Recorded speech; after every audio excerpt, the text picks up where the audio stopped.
we're all coming at this from the perspective of people who've worked on intangible heritage in other countries, either because they've signed the ICH Convention, because it's part of national law, or because it's seen as international best practice. Now, there may be people on this call who have deep involvement in UK ICH work, and it would be fantastic if you could share your insights and advice and experience with us all. So I'm just going to start off.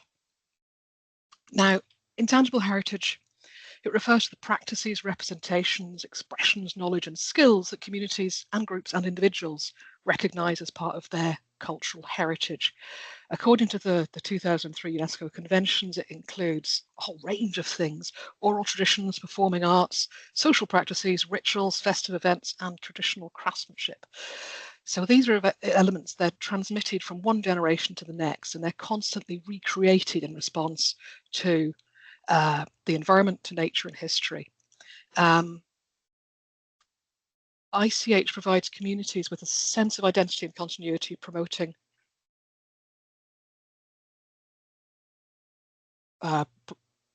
respect for cultural diversity and creativity. Unlike tangible heritage, which is all about sort of monuments and physical artifacts, ICH is dynamic and often lacks a physical form, which makes preserving and recognising it quite complex.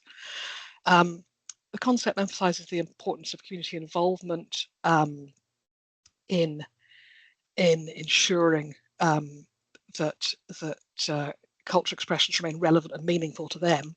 And countries can also nominate practices to international lists, and some countries also maintain national inventories. Hang on, this back in sorry, apologies.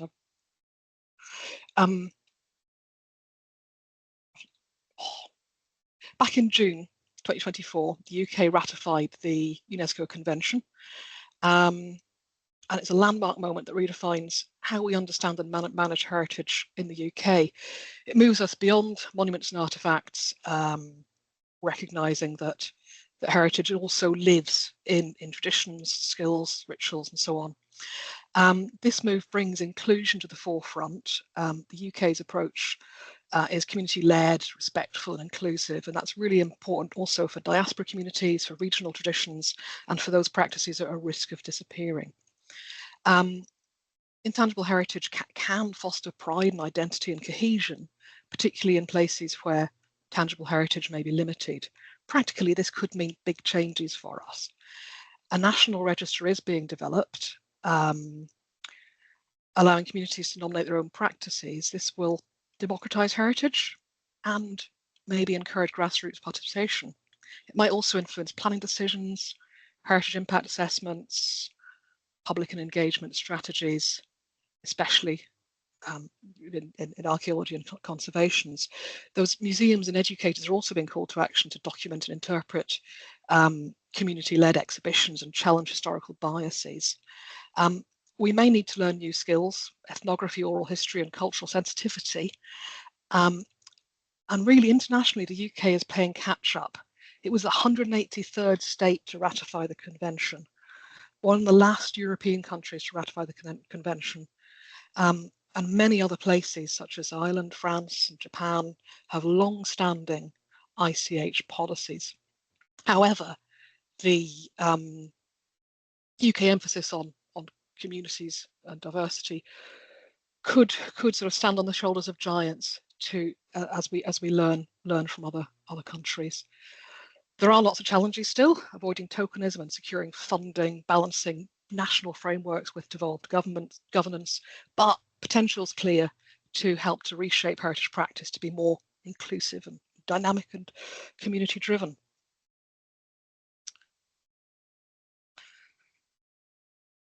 ICH is a living thing. It's inherently fluid and dynamic and constantly recreated by communities. Its living nature distinguishes it from static forms of heritage, and underscores the importance of adaptability in preservation efforts. The concept challenges traditional preservation models that could be seen harshly as seeking to freeze cultural expressions in time, and instead it advocates for safeguarding practices that allow for evolution and reinterpretation. This keeps things relevant and serves the needs of contemporary people. So this is important in terms of recognizing that living process and empowering communities to shape their cultural narratives themselves. Authorized heritage discourse. I mean, here we have sort of past and present views on heritage.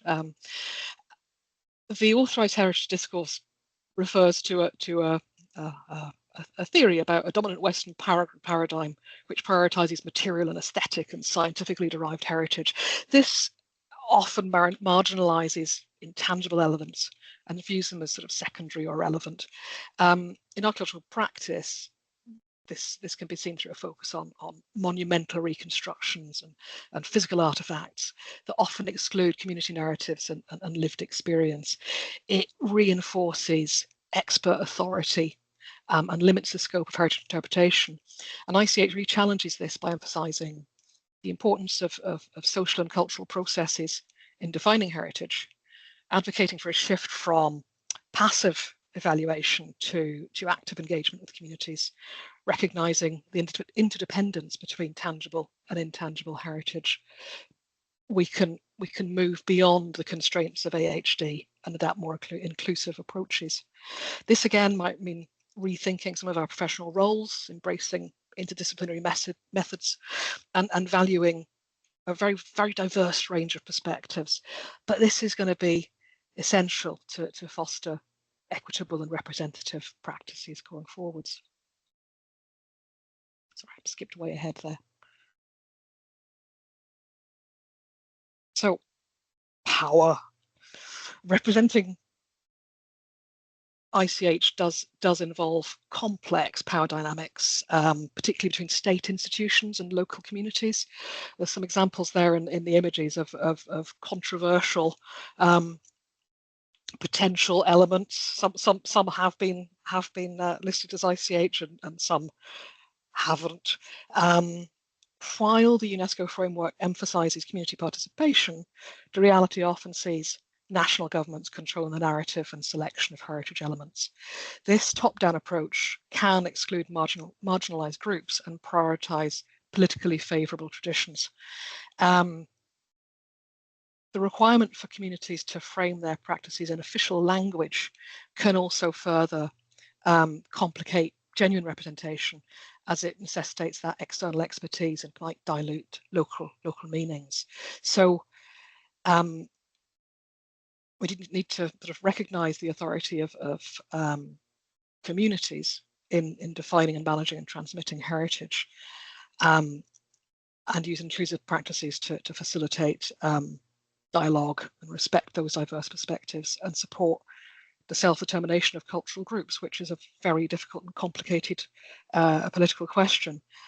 But there is a need to acknowledge power imbalances, and by addressing them as heritage professionals, we can perhaps foster more democratic and representations of ICH and align with principles of cultural justice and human rights.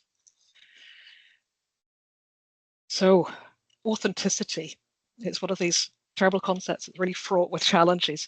Efforts to define and preserve sort of authentic cultural practices are often in conflict with the dynamic nature of ICH, which is continuously evolving. Now, looking at the poster on the right from 1989, how many of these elements would be seen in a circus today or represented this way? Times change. There's lots of things on there that would be seen as being rather inappropriate today. Listing and documentation processes can inadvertently lead to sort of fabrication or freezing of traditions, and communities might feel pressured to conform to official, authentic, static representations, and this undermines the living essence of ICH and risks transforming vibrant cultural expressions into sort of shows and museum artifacts. The pursuit of authenticity can also marginalize contemporary adaptations and hybrid forms of culture, which are equally valid expressions of cultural identity. So to address these kind of issues, it's important to prioritize community control and recognize the legitimacy of change. And here is a nod to the UNESCO's ethical principles for safeguarding ICH. They should respect the natural world, they should respect legal frameworks, health, safety, well-being, and seek to build peace, respect, social cohesion, and inclusivity. So that's the theory. The practice can sometimes be very different, and is a very, very fraught area. So why do we fit as archaeologists? If that's how we define ourselves, we play a crucial role in interpreting and validating ICH by bridging that gap between material culture and contemporary practices. We do have an expertise in material evidence, which can help us to contextualize intangible elements, like memories and stories and rituals associated with archaeological sites. This holistic approach could allow us to help to enhance understanding of heritage as a really dynamic interplay between tangible and intangible components. We can facilitate community engagement by documenting local narratives and recognizing the cultural significance attributed by tradition bearers to these. Participatory methods challenge the conventional exclusive practices and promote inclusive heritage management. Archaeologists themselves contribute to redefining heritage sites based on their own lived experiences too. By integrating ethnographic methods and respecting community authority, we can help to support the democratization of heritage and reflect those diverse values. And it's really important for us to be involved in developing meaningful and sustainable strategies to safeguard ICH going forwards.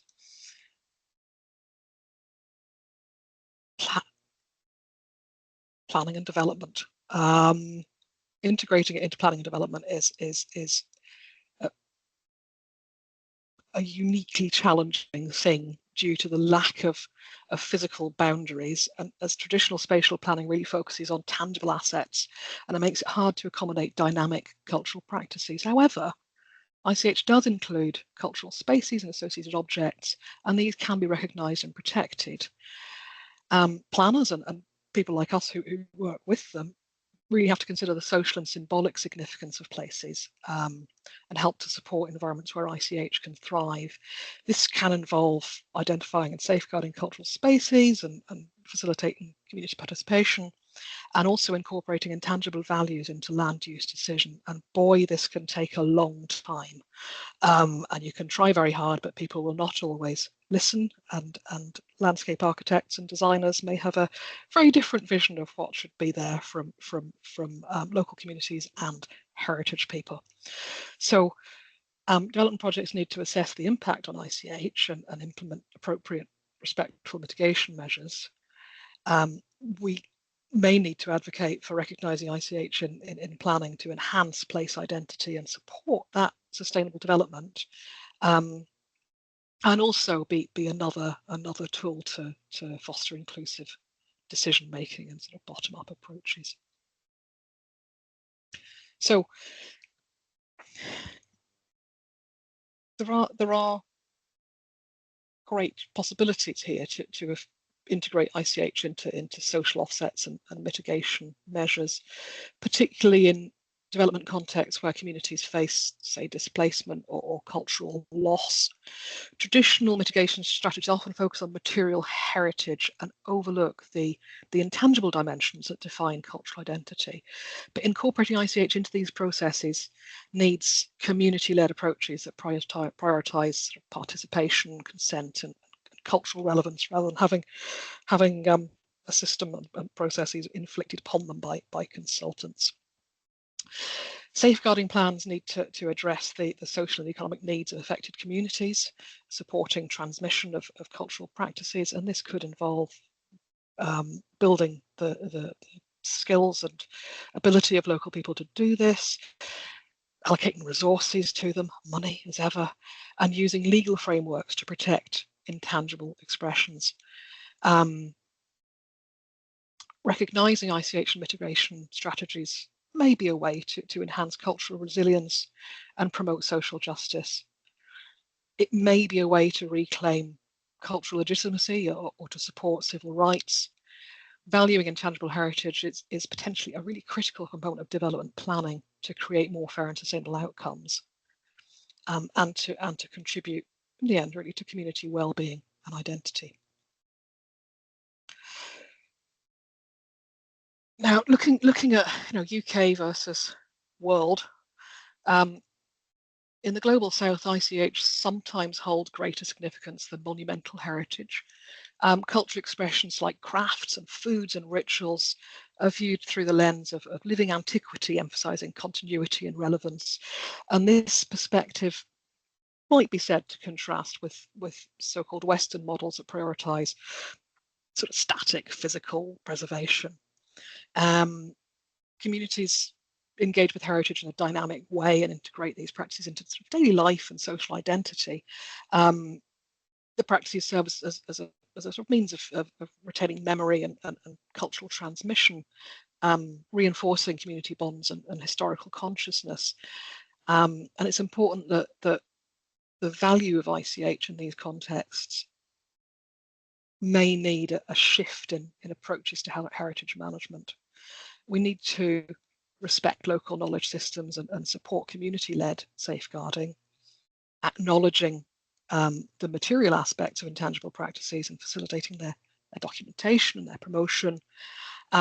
Overall, embracing the sort of heritage paradigms of the global south has great potential to enrich understanding and foster more inclusive and effective preservation strategies going forwards. Now, over to Bill. Hello. So I'm going to pick up on the global south questions that were raised. And one of the things that you realize very quickly is just how diverse what people have included as ICH in individual countries is. Not only that, but I think while Britain's been very late in ratifying the convention, some of the global south countries have been very early, but perhaps with less consideration on how to actually protect these things. So the reasons for inscribing them or listing them on the representative list may be to do with other things than simple protection. It may be more to do with the nation building projects in some of these countries. It can be to do with the building of sustainable economic patterns through cultural heritage income, tourism. So there are all sorts of different motives, which I think helps explain why things have gone in some of the directions they've gone into.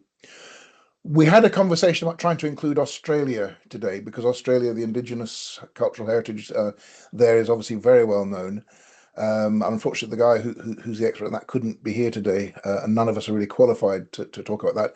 But Australia, despite the importance we all perceive that's given to its intangible heritage, hasn't ratified the convention, which I think always comes as a surprise to people. And it's all very much down to individual Australian states as to how well protected it is or not. So a very patchy situation there. Jordan, which was an early subscriber, as the convention was coming out, joined in, and that's partly I think a global south attitude towards UNESCO, which actually holds UNESCO perhaps in higher regard than maybe we do, and sees more benefits deriving from working within a UNESCO framework. The first item to be inscribed, the cultural space of the Bedouin in Petra and Wadi Rum, is an interesting case study. It's interesting also that it then took a very long time before other sites were inscribed on the list, or other items were inscribed on the list. And you might see the Bedouin lifestyle as being a very obvious piece of intangible cultural heritage, a lifestyle. Um, it didn't immediately move things away from the sort of westernized Eurocentric view of how these things are done. It was based around the work of an eminent Western anthropologist who was employed as a consultant to the project and did a lot of the basic description of the heritage. There are, of course, immediately you get into anything in the modern world issues, as Leo mentioned, of authenticity and definition.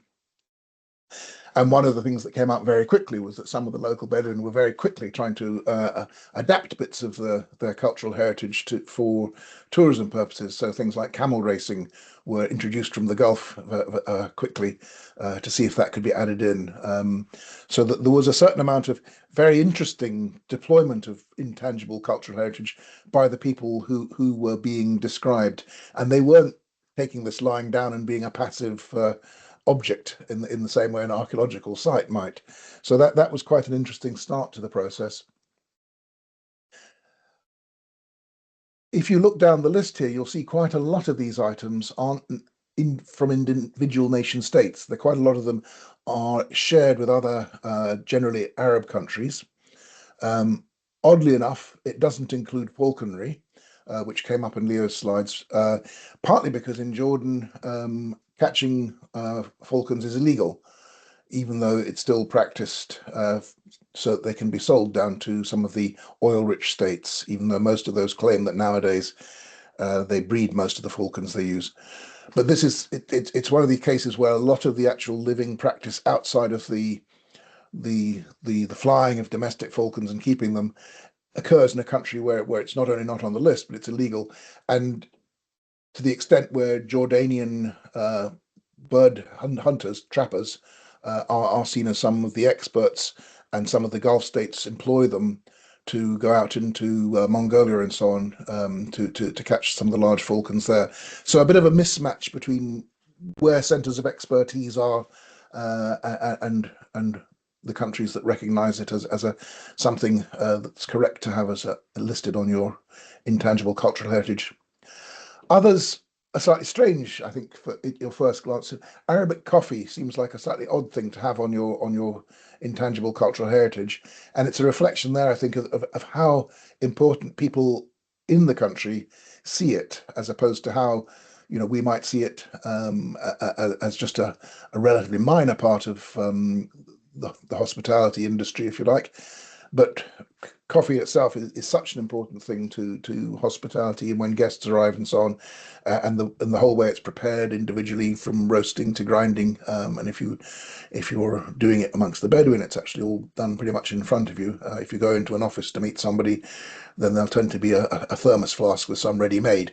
So you can see why some people might think it's already under threat from modern practices.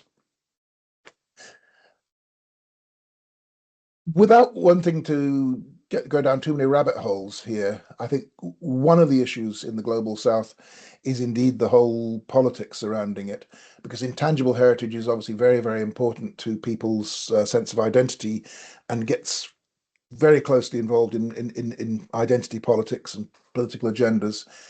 Iraq is a big case of this.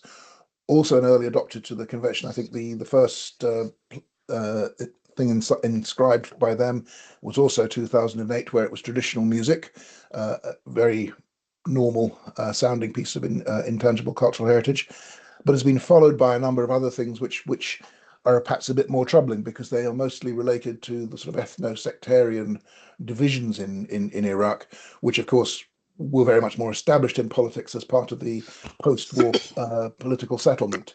And there, the intangible cultural heritage is very heavily instrumentalized in politics. And one of the things we always have to try and remember is that intangible heritage, even less than in tangible heritage, is not value free amongst the local population. It's very political. There are often very big ethical issues involved around it, and it's been instrumentalized by all sorts of people, including the West, in its application of soft power in many global South countries. So cultural heritage is not automatically a good, And I think when we're working as outsiders in these countries, we very much have to bear that in mind when engaging in some of these projects, and have to keep our eyes very much open to the political and ethical problems we may be stepping into. The other thing, and next slide, please, Leo, that it's been used enormously at is the creation of these modern nation states, many of which, not just in the Middle East but around the world, post-date the Second World War and are part of the sort of post-colonial establishment. And here, of course, you get the process described by some social political geographers as Imagineering, where you're trying to create the state you want to create by emphasizing the bits of cultural heritage that are important to you. So if you visit Jordan, then you'll land in a very much a 21st busy city of several million people with shiny tower blocks and so on. But much of the imagery they promote for the country, and not just in its tourism industry, but also in its place in the Arab world and so on, relates to what we might see as rather Orientalist images of portraying this Bedouin lifestyle, and police on camels and so on, and even police at tourist sites dressed up in the old British Arab Legion uniforms and so on. So cultural heritage is very much deployed in these things. And next slide, please. And as I said, it's often used economically. So there's a whole Imagineering of a Bedouin desert kingdom that people go and visit. This is Wadi Rum, one of the areas inside the intangible site of the Bedouin cultural lifeways. And there, of course, you can see one of the things that Leo alluded to is a lot of intangible heritage has material correlates. So here they refer to Bedouin tents and Bedouin hospitality, but they do it, of course, by developing these things into the modern world. So you have something that looks a little bit like a Bedouin tent, laid out in the sort of the rectangular way that you might have Bedouin tents in a large camp. But inside each one of these, there'll be air conditioning, a bath, and so on. And they're permanent structures rather than the temporary campsites, even though they're shrouded with the material that's used to put up the tents, the goat hair material. So you get, even inside something that's protected as intangible heritage, a sort of morphing of these things into something that fits with why perhaps you're inscribing it on the list, which is economic benefit. And of course, in the modern world, this gets turned more and more because increasingly people go to Wadi Rum because they've seen it in films like the Martian or indeed many others now. So people now expect the Wadi Rum landscape not just to have Bedouin tents in it, but also sort of slightly space-age geodesic domes. So you can go to a campsite and you'll find that one end is for your Lawrence of Arabia fan, and the other one is from your person who knows Jordan through the recent film industry. And this isn't a new thing. I mean, one of the big things with Petra, uh, which is the source of much of Jordan's international income, is that rose to prominence thanks to Indiana Jones and the Last Crusade. So the interweaving of film and cultural heritage has been playing quite a big role in the Jordanian heritage landscape. But it hasn't yet actually been cited in itself as a piece of intangible heritage, but it's a very important factor.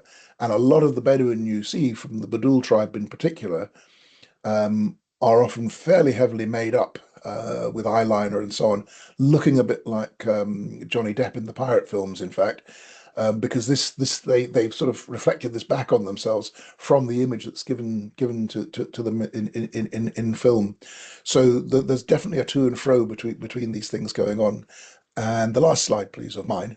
Um, as against those sorts of like cynical comments, one of the things with a lot of the intangible heritage is it is increasingly being looked at by the local communities and a lot of local democracy. So here you see a village getting together, everybody sitting in the shade, while various people, including a local soap opera star and so on, talk to them about their heritage and try and work out what it is that they want to preserve.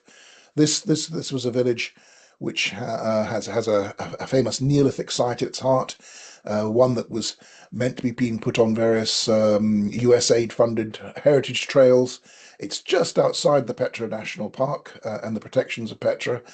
And we went and asked them and did a fairly large conversation with them, working with a Jordanian social scientist.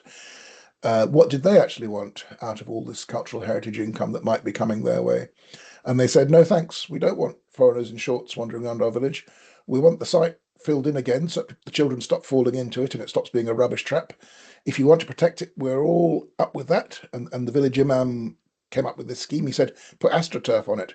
That's the best way. If you put a football pitch on top of a site, that's the best way of protecting it. Nobody is going to cut holes in a football pitch to go and loot this site. So you get very different views. What they wanted to promote was local tourism, tourism inside Jordan and Northern Arabia and so on. Come and look at their traditional agriculture and buy the lovely white goat's cheese that they make, for which they're very famous. And they thought that was much more important. So they immediately grasped the benefits of intangible heritage and what it was they produced, as opposed to the vision that they see in Petra of the horror of overdeveloped tourism occurring on their doorstep. So I think in terms of the community leading things, you can see that when you give people a chance, they will very much lead and talk about what they want, but it won't necessarily fill the vision of people who are getting large grants from bodies such as USAID to develop tourism and cultural heritage. So on that thought, I will pass over, I think, to Niamh. Yeah, thank you very much, Bill and Leo. So I've just included an example here from Ireland of one of the more recent additions to the ICH list in Ireland, so dry stone construction.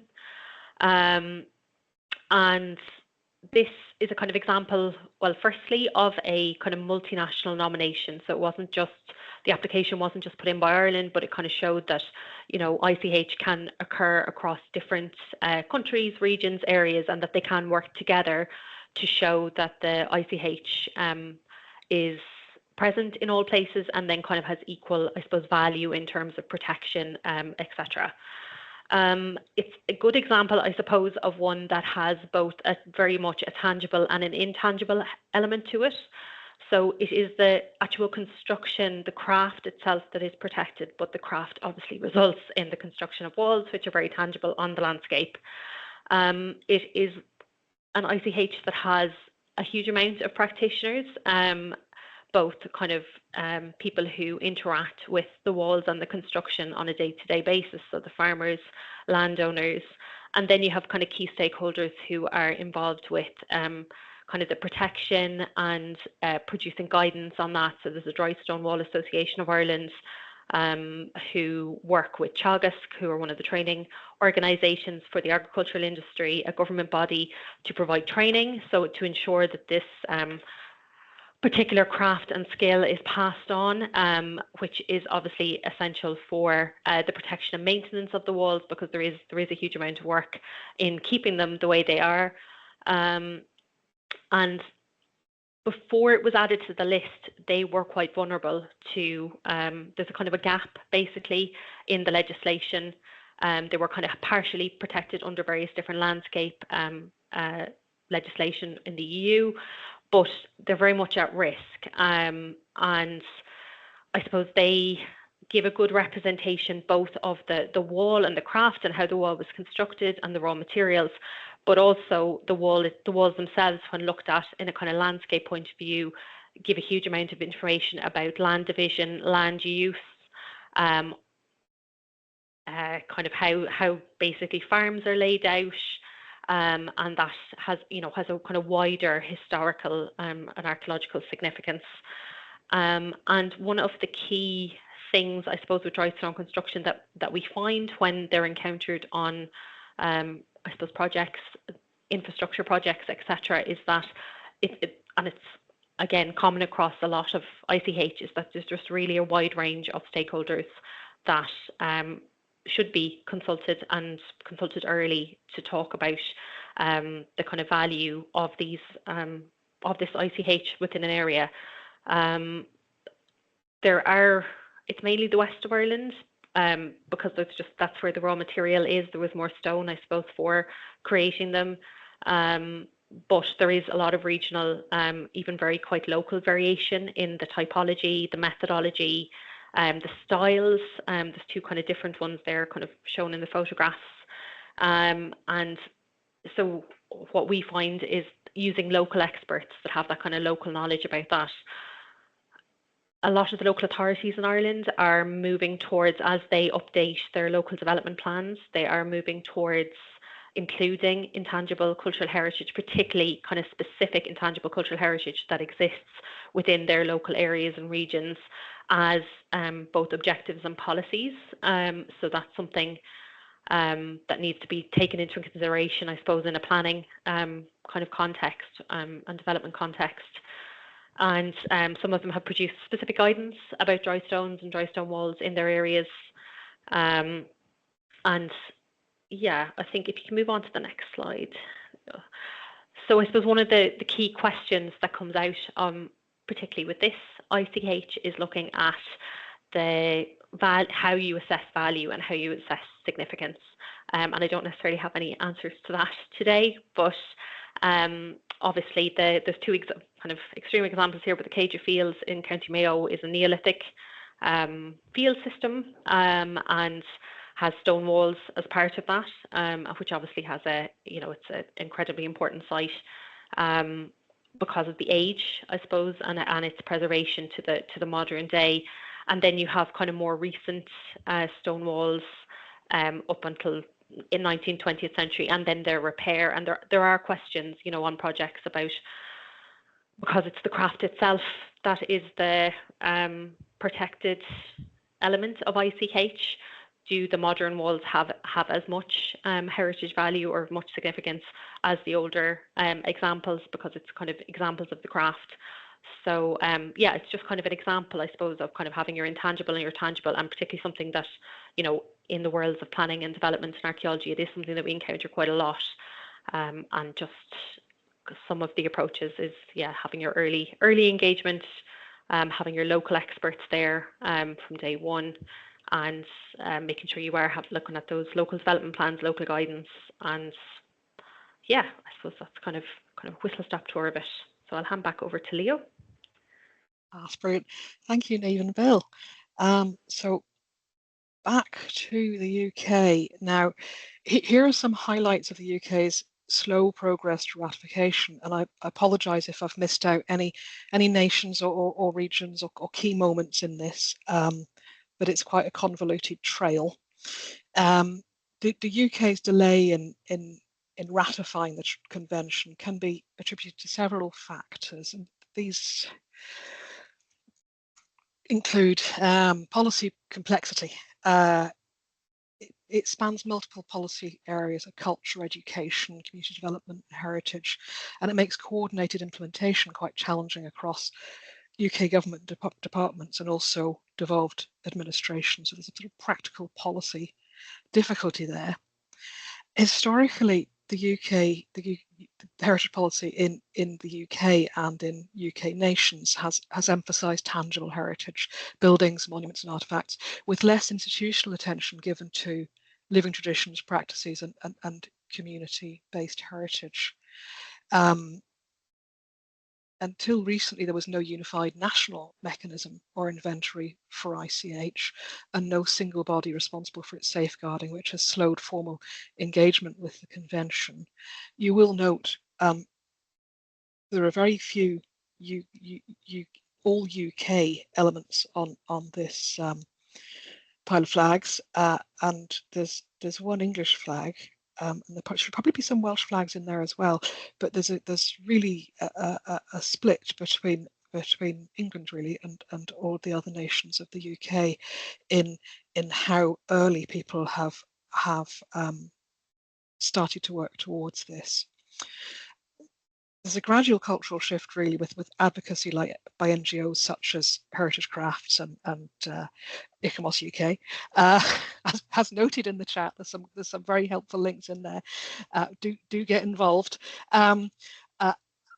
Along with the growing recognition of diaspora and community traditions, and this has helped to shift policy priorities towards ICH over the past decade.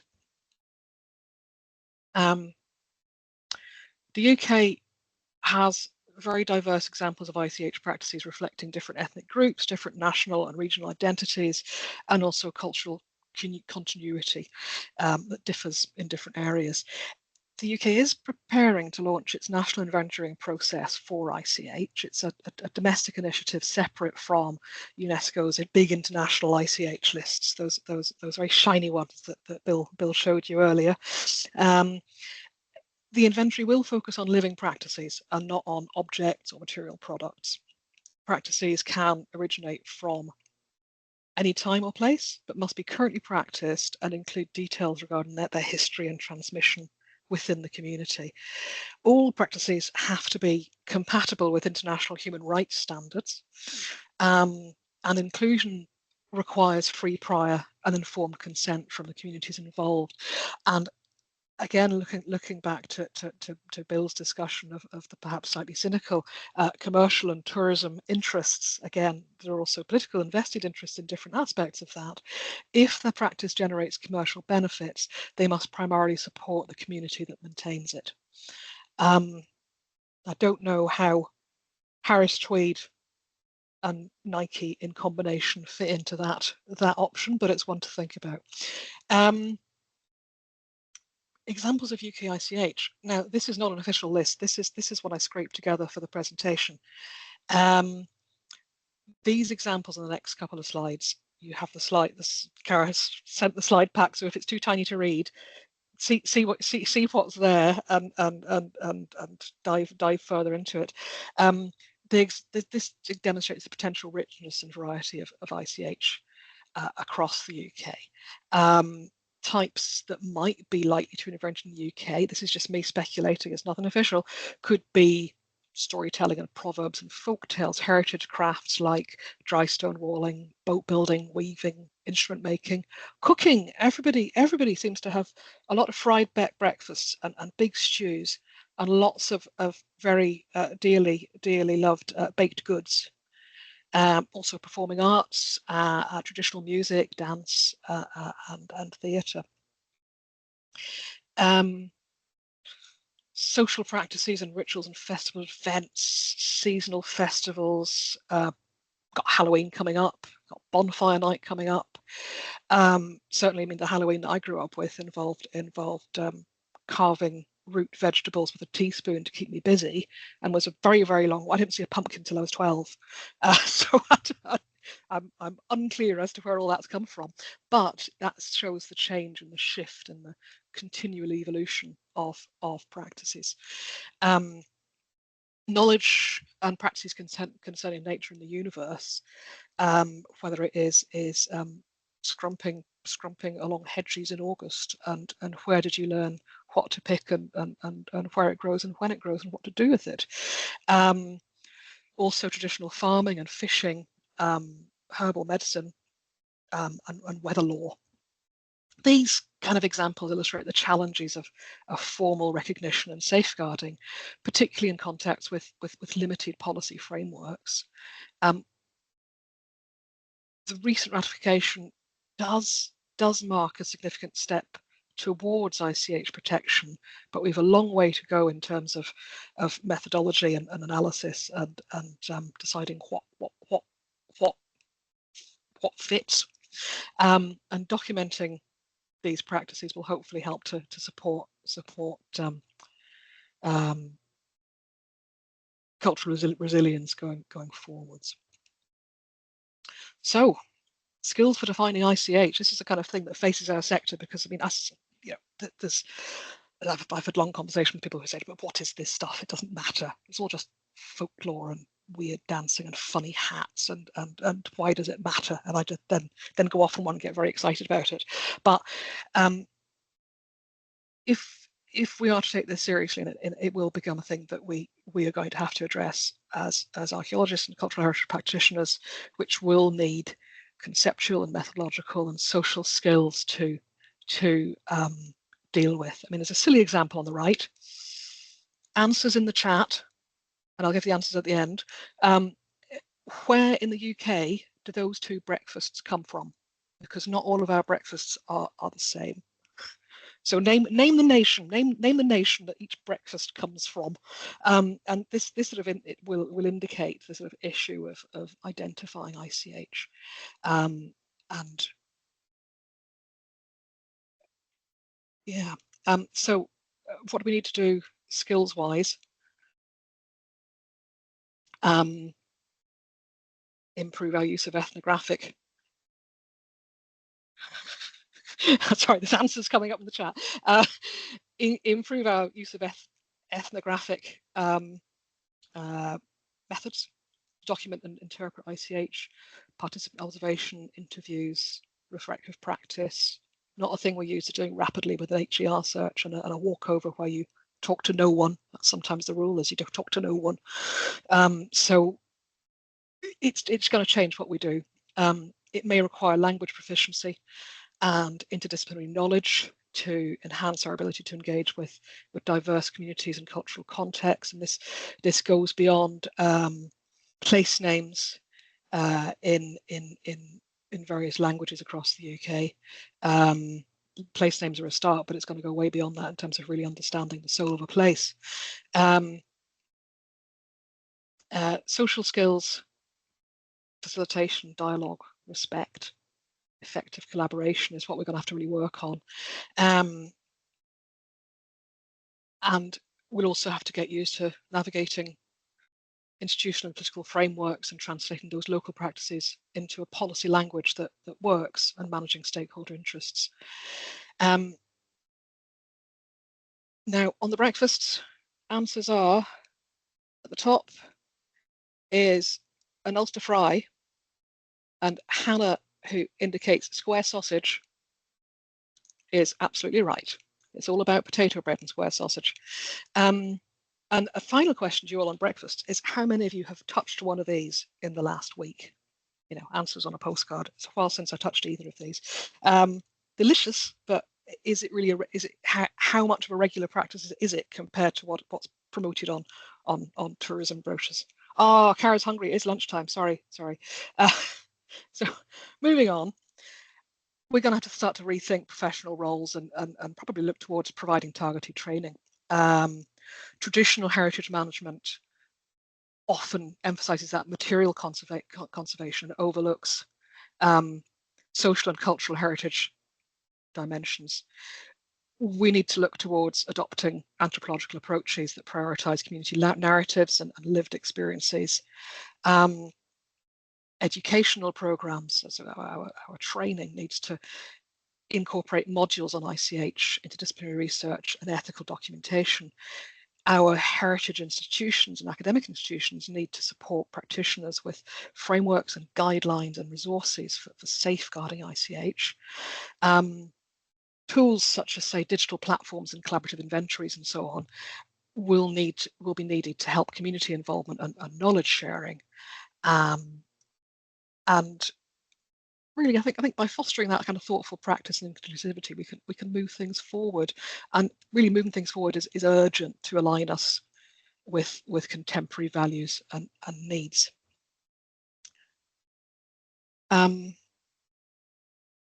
The living and evolving practice is really key to this, and it challenges those static models. We need to recognise the interdependence of the tangible and intangible elements. And really reflect that complexity, because the devil's in the detail, but the fun is also in that detail as well, and the interest that keeps us going as practitioners and just as people. Moving rapidly forward, that's us. Thank you very much. We have all of 9 minutes left for a discussion.